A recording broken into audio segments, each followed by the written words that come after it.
question, Commissioner, about the contract. We've been looking with Mark today and with the Controller's Office. I now have a copy. Anybody can let us know if you want a copy of it. It's not available online. Of the current contract, finally got it today for $4.38 million. But what Ken alluded to and what the borough president talked about is that apparently, if you dig really deeply into the city record, and you have to find it in two different places, it's not in one place, between the Department of Homeless Services and the Mayor's Office of Contracts, you will find that there's almost a $47 million contract, which is what is proposed between DHS and this vendor. And that would be the one that would go on for years and years and years. If there was a hearing, nobody knew about it. In the middle of December, it was only found after spending only 2 hours today with the Mayor's Office of Contract. Even they could hardly find this hearing. And yet, this is not communication with the community. Guess how many people testified at that hearing? 0, because not one single human being knew about that hearing. So we are asking you to reopen the discussion with DHS, Controller's Office, and the Mayor's Office.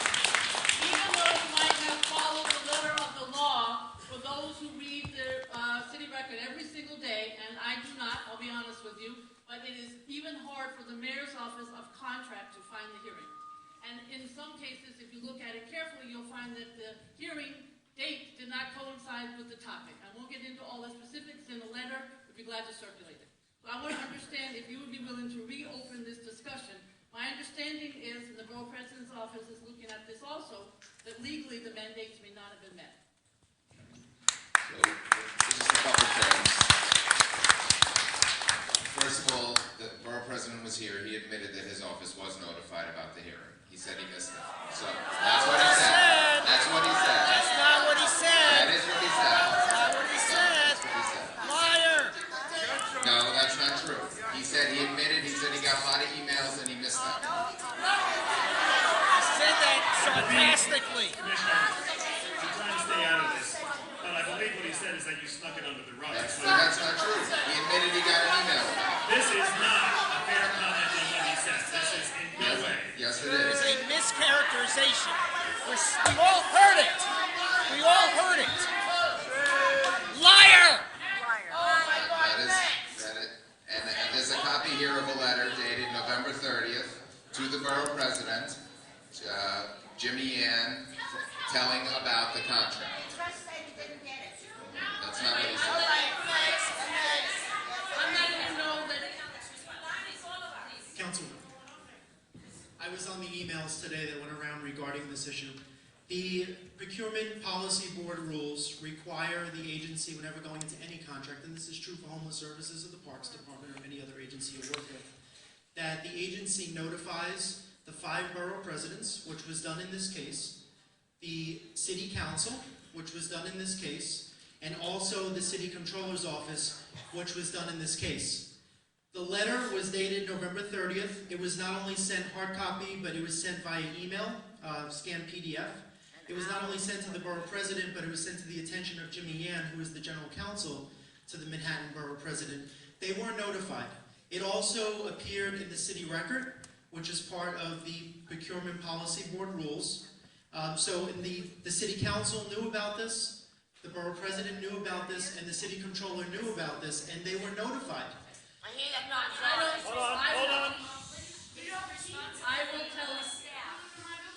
I will tell you that I read my mail very carefully. The Borough President does also. The way it was listed in the program, in the city record, is very confusing. I'd be glad to share it at another time.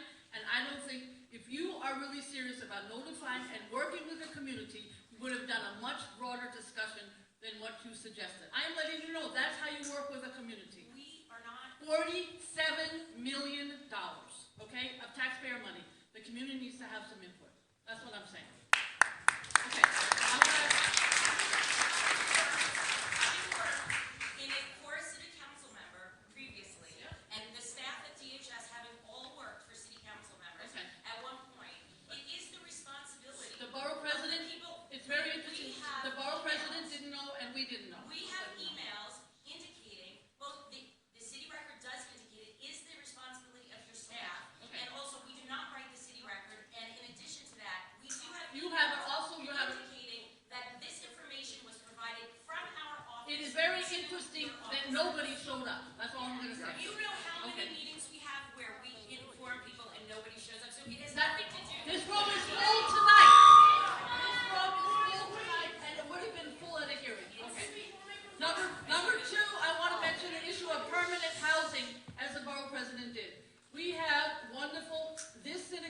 churches, every faith base on the west side, as you know, amazing volunteers house people as guests at night from DHS.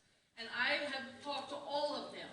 There are so many individuals in this community who are guests at different faith-based at night who would like a permanent home in this neighborhood. They would have a relationship between the building in this neighborhood and the people who are with them as guests.